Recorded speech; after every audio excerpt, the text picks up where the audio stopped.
There we go. Right. Okay, well, thank you to Nokha and Dakroub for coming onto the podcast for the first time. And Nokha, you've been covering the Mississauga mayoral by-election since day one. It's been kind of the first election, I think, I'm going to say ever in Mississauga's history where there's actually been contenders for this position. Just for our listeners who do not live in Mississauga, who live elsewhere in the 905, maybe you could just give us a quick rundown of what the election has been like for you from your perspective. Yeah, absolutely. So thanks for that. So this election started off when Bonnie Crombie became the Liberal leader and decided to step down from her role as the mayor. And as a result, we had to have a by-election to pick a new mayor. Carolyn Parrish, who is a well-known city councillor in Mississauga, former MP, decided to put her hat in the ring, as well as Alvin Tedjo and Dipika Damerla and Stephen Dasko. Those were the big names in the race. They were all current councillors. And the race started off with Carolyn being ahead of the pack, which was expected. She had a significant lead in the beginning of the race. Throughout the campaign, she lost a little bit of that momentum, and a few other candidates started gaining momentum. In the beginning, it kind of looked like Dipika was going to be second, and that, you know, her whole campaign, or a lot of her campaign, was I'm the only one who can beat Carolyn. And then Alvin surprised everyone by coming in second and finishing pretty strong. He grew from, I think, 7%, which was the first poll, which was significant. And as of yesterday, Carolyn Parrish is the mayor-elect of Mississauga. I had the opportunity to interview all of them and had really good conversations about their perspectives and their vision, where they think we're going to go for our city. But yeah, it's an interesting day. It's a new chapter for Mississauga. Do you think ultimately sort of name recognition carried the day? I mean, local government elections tend to be so much about people voting for who they've actually heard of. Is it simply the matter that Carolyn Parrish is better known than the other guys?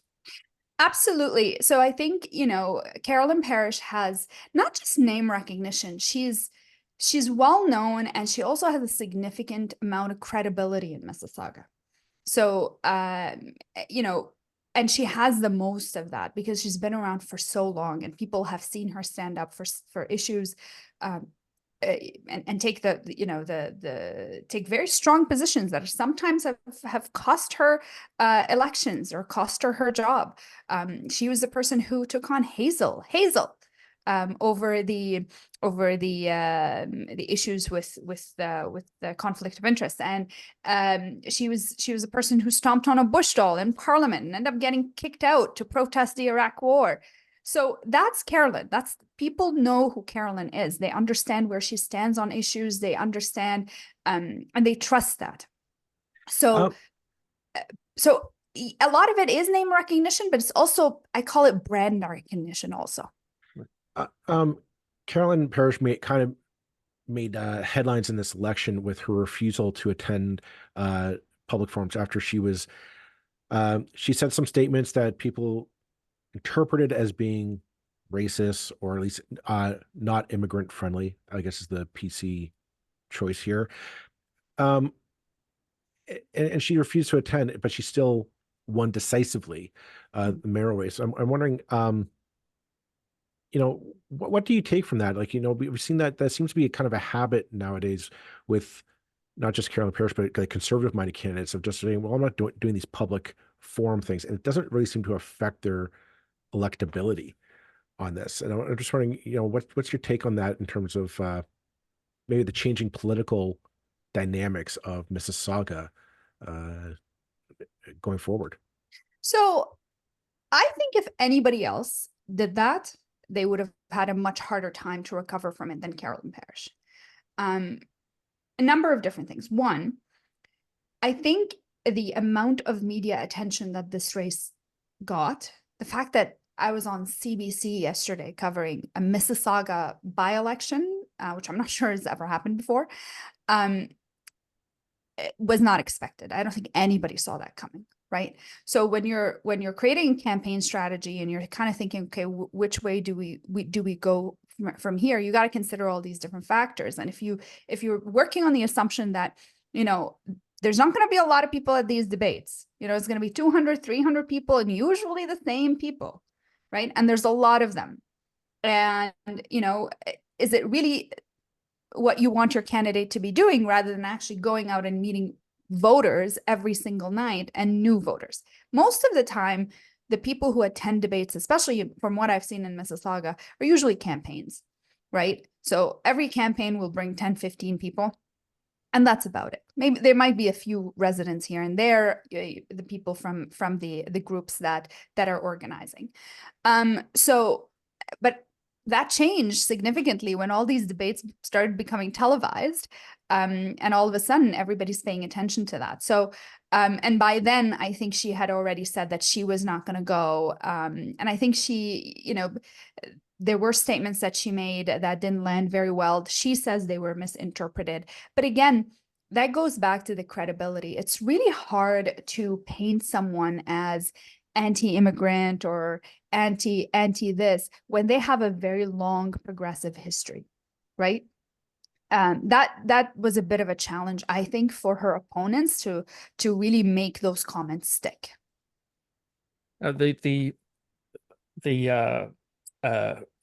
Sorry, the name has just escaped me. The Pointer blog website, news website, they were claiming that, you know, this was just a sort of misunderstanding, or actually not misunderstanding so much as a deliberate misportrayal of what Parrish actually said, to sort of twist what she said to a anti-immigrant perspective. Is there any truth in what they're saying? Yeah, I mean, you know, I listened to it a few times. You know, what she was trying to say is that we need to make sure that refugees have jobs and asylum seekers have jobs and things to do when they come to this country, so that, you know, they feel productive, that they're, you know, members of society, that they're not just like isolated. But she didn't say it the right way. Like, you know, there are other ways to make that point.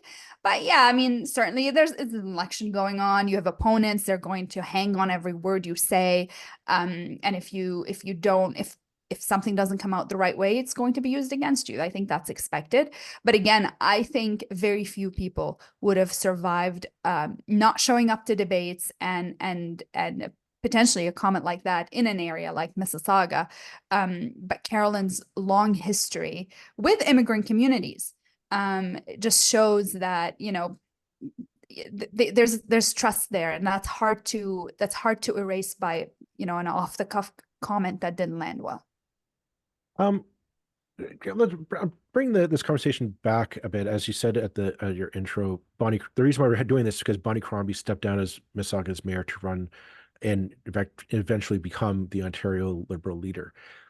We had Bonnie on just before she kind of made that announcement, and she, at the time, we're talking about her agreement with Doug Ford to dissolve Peel Region. That seemed to be her big accomplishment, and that's she went on to run for the Liberal leadership.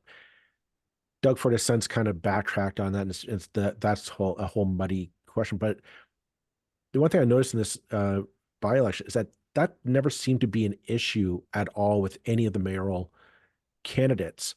Mm-hmm.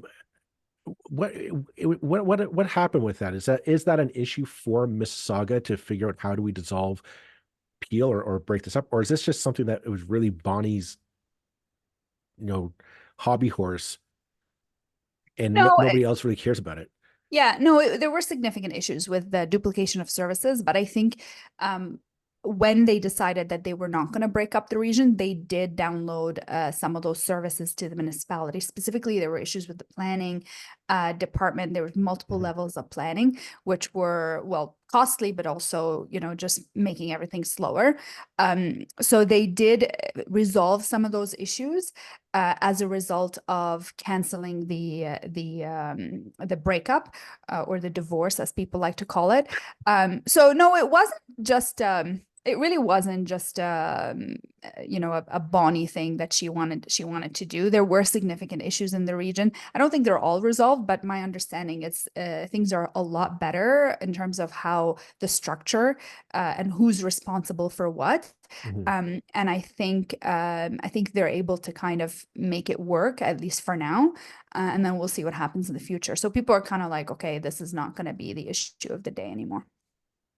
But okay, so well, I was just going to say, you know, from what we looked at with the various candidates' campaigns, we thought we saw a lot of kind of lip service to the big issues of Mississauga, which are really issues of all cities, if we're going to be honest here. You know, everything we heard of things, make life affordable, being tough on crime, build housing. But I would say, aside from Alvin Tedjo's plan, I didn't really see any concrete, definitive, like step-by-step plans of this is how they're going to accomplish these laudable and ambitious goals.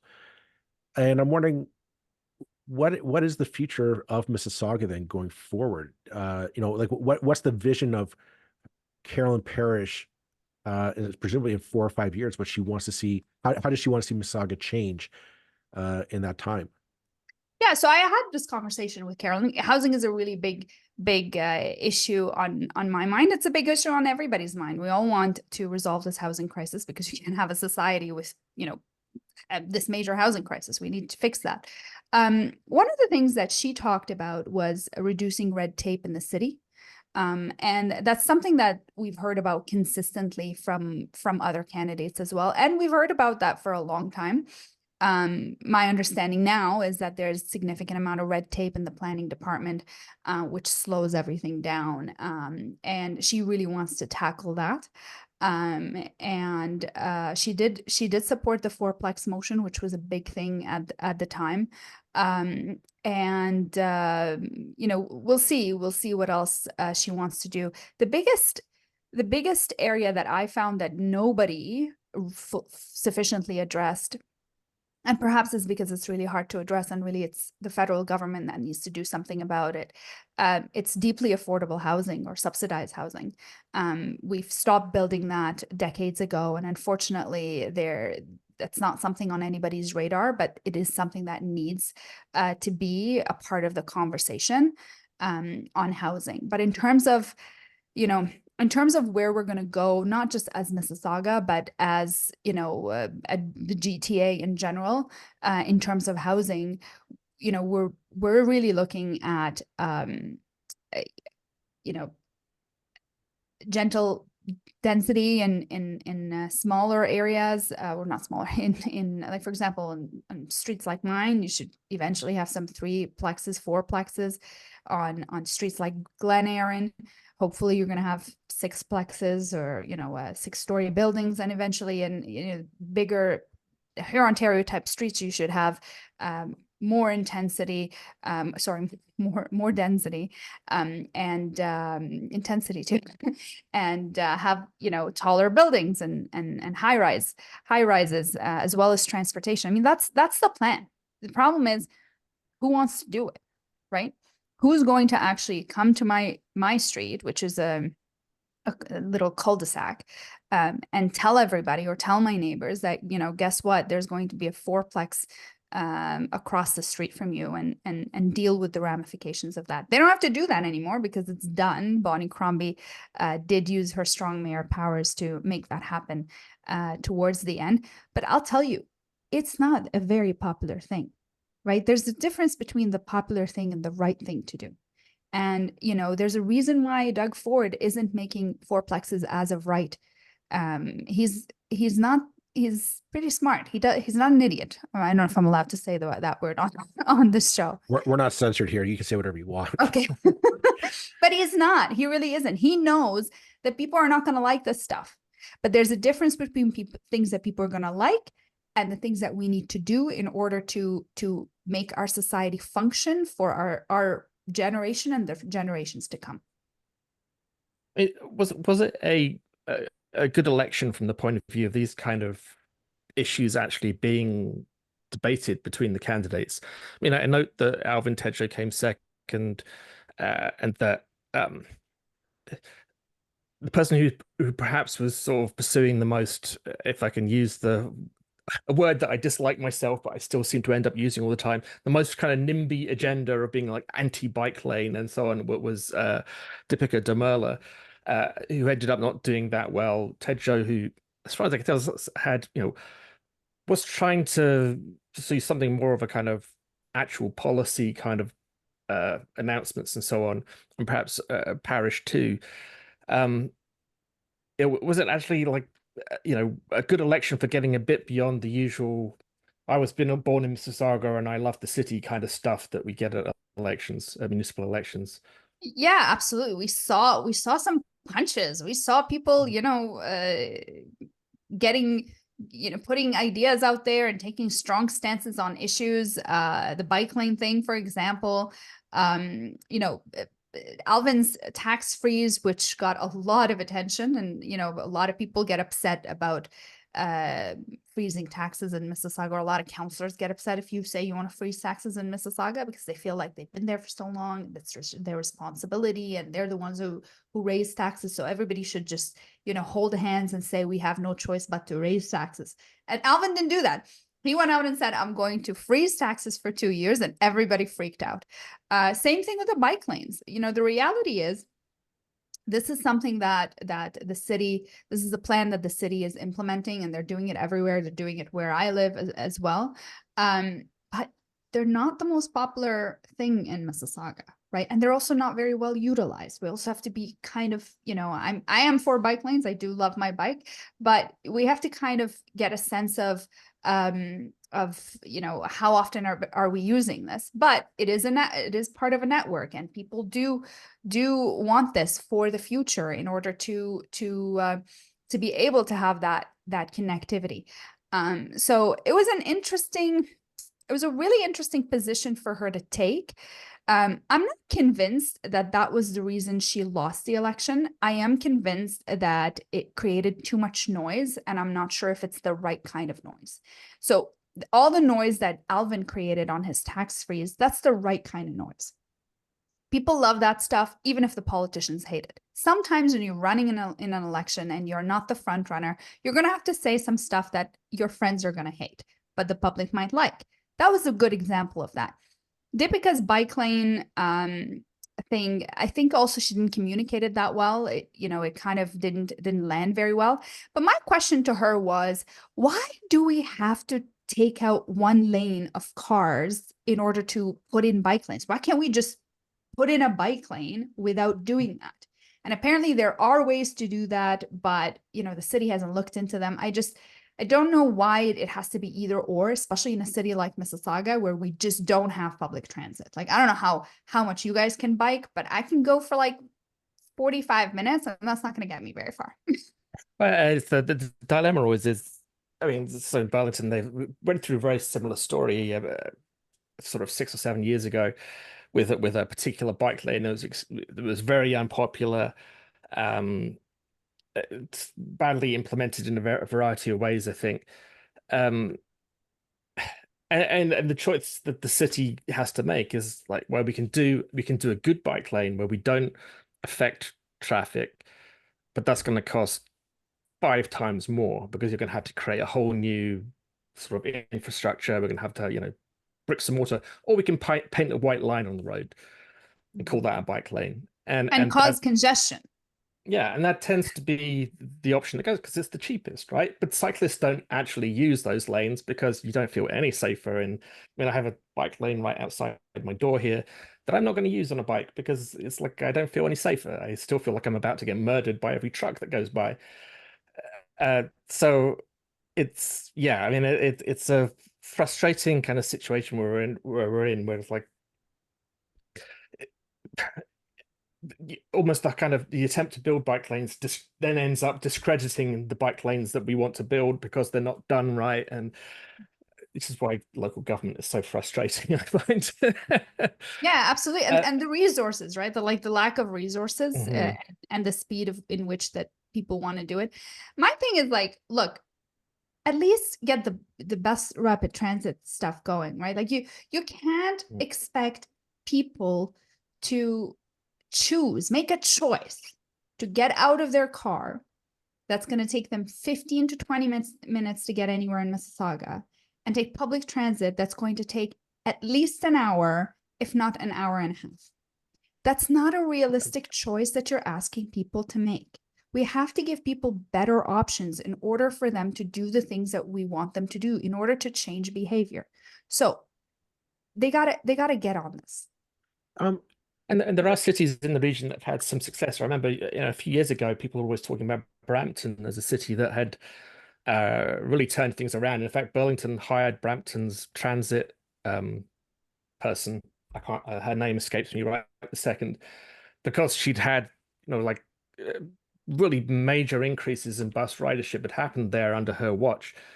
But that I don't know if that continued after she left, and then I don't know if those lessons are ever really getting picked up and learned in other municipalities or not. But I mean, what you're saying in Mississauga is so familiar from Burlington. It's like, 50 years of underinvestment in transit. Hey presto, no one uses transit, and then we say, well, there's no point having buses because nobody uses them. It's like a self-perpetuating cycle, isn't it? Do you think Carolyn Parrish is likely to be the kind of mayor who actually believes in transit for Mississauga and tries to push an agenda of investing in it? I think so.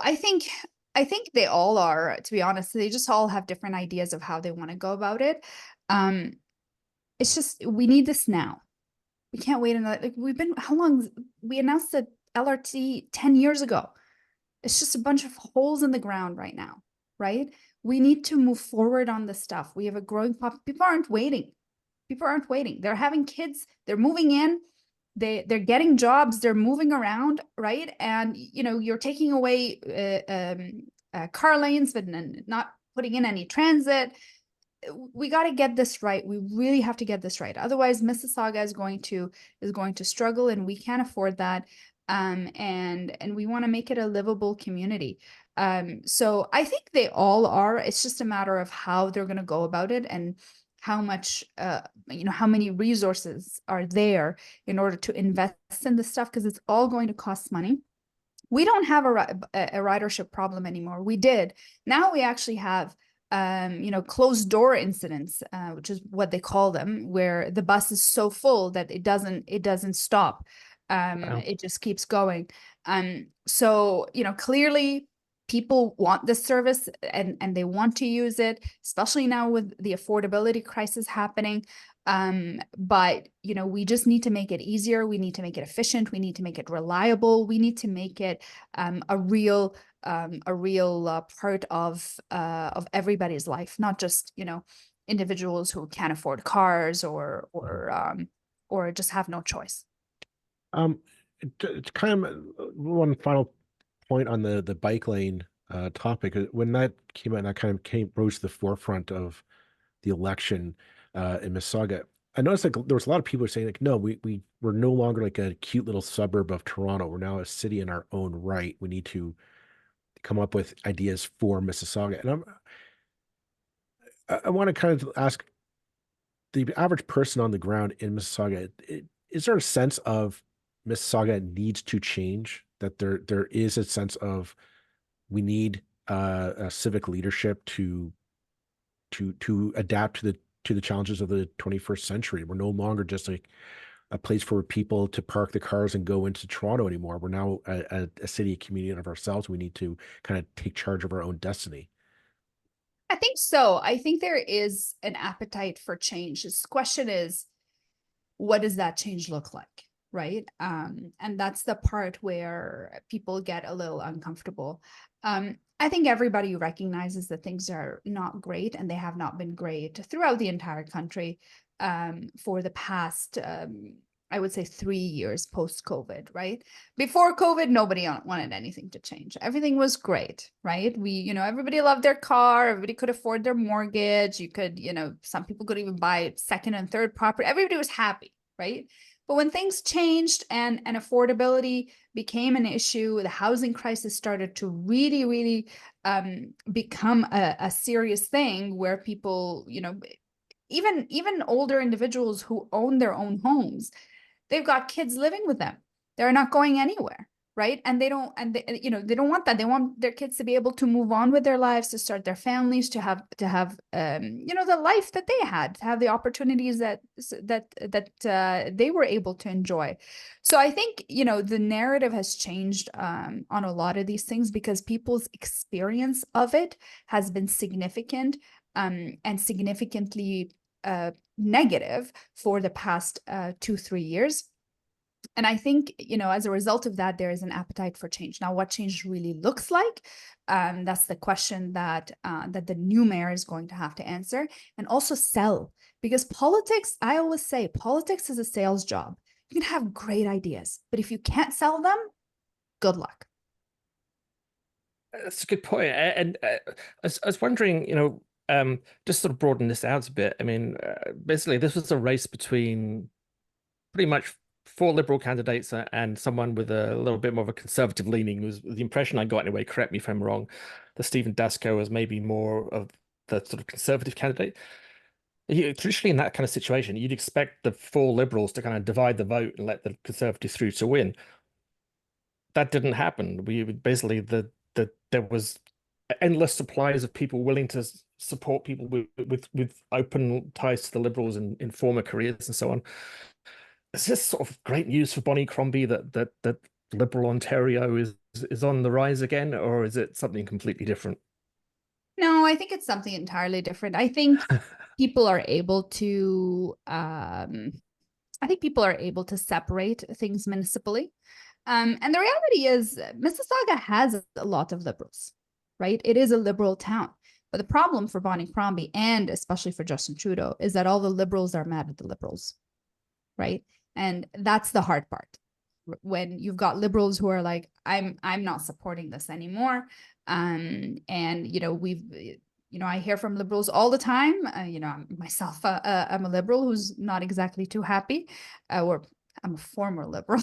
I need to be careful with my words now. But join the club, we should say. yeah, but that's the thing, right? Like, that's the thing. I don't know a single person who I was around the party for, you know, almost 2 decades. I don't know a single person who's happy with the Liberal Party. Nobody understands who they are anymore, what they stand for anymore, what am I voting for anymore, what am I supporting? Nobody gets it. That's a different problem. But in terms of Mississauga, like Mississauga as a city and like the demographic and the population, people tend to be a little bit more center here. And they tend to really want, you know, a fiscal responsibility because there's a lot of business people who live in this community. But they're very socially progressive because there's a lot of immigrants. There's a lot of, you know, diverse communities who are also here. You know, issues that happen overseas do impact them, and they care about this stuff. And they will vote based on these issues because it has a personal connection. So yeah, it's interesting. I don't think this means anything for the Liberals. I think if anything, you know, the Liberals have to figure out who they are and who they want to be, and they're gonna have to figure that out really quickly. Well, I mean, I was looking at this and I thought Alvin Tedjo and Dipika Damerla both drew from the Big Red Machine for their campaigns. Both of them had backroom insiders kind of running their campaigns. I believe Dipika Damerla had Bonnie Crombie's campaign manager leading her, and this is supposed to be Bonnie Crombie's backyard. Like, everybody just assumes Bonnie Crombie's going to win the 905 because she was a 905 mayor. And I'm wondering, like, what lessons should the provincial Liberals be taking away from this when the people who are supposed to be running the show didn't get the win? Like, they're supposed to be plugged into all the communities, all the businesses that you're supposed to talk to, and the fact that Bonnie didn't come out to endorse either one of them. Like, what should take away from that in terms of the Liberal machine in Peel Region, I'll say. Yeah, so you're right. Alvin had Darren MacArthur running his campaign, and Dipika had Tom Allison running her campaign, and both very, very strong Bonnie Crombie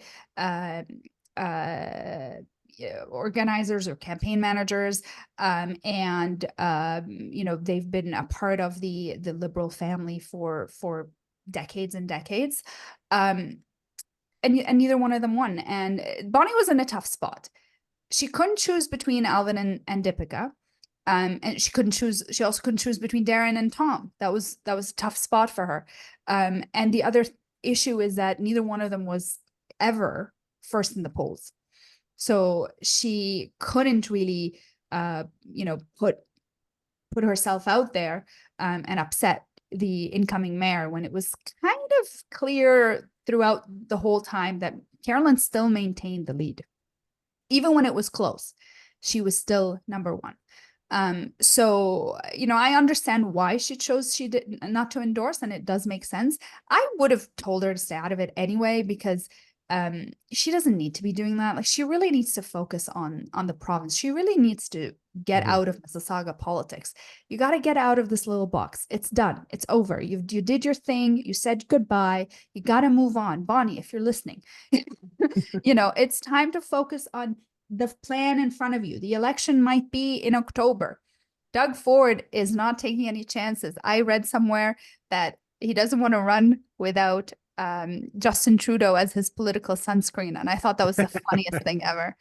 But it's the reality, right? There may be an election in October, and they've got to get ready. They've got to just focus and do their thing and figure out how they're going to get communities back that they've lost, that Justin has cost them, and how they're going to, get themselves out of this whole queen of the carbon tax thing. It's sticking. Right? It took her too long to come out and say that I'm not going to do this. Right? And now it's already out there. It's in everybody's minds. I hate the carbon tax. I hate the Liberals. And now you've got carbon tax and Liberals presented in front of me. I don't want it. Right? So that's the biggest challenge that they've got. So Bonnie, if you're listening to this, I hope you do listen to this podcast. It's a great podcast, but get out of municipal politics, focus on the province. Well, we've invited her on once before. She turned us down. A couple times we invited her on. She did agree once, but not when she was the Liberal leader. I want to maybe just close this off with, I guess going forward for the foreseeable future, let's operate under the assumption that there is no provincial election right now. What do you take the relationship between Carolyn Parrish and Doug Ford is going to be like? Doug Ford prided himself on being best of buddies with Hazel McCallion. Is he planning to be best of buddies with Carolyn Parrish? Is Carolyn Parrish wanting to be best of buddies with Doug Ford? Like, how he needs to win over the Mississauga and the 905 to maintain his majority. Are we going to start seeing maybe somebody cozying up between the Queen's Park and City Hall at Mississauga?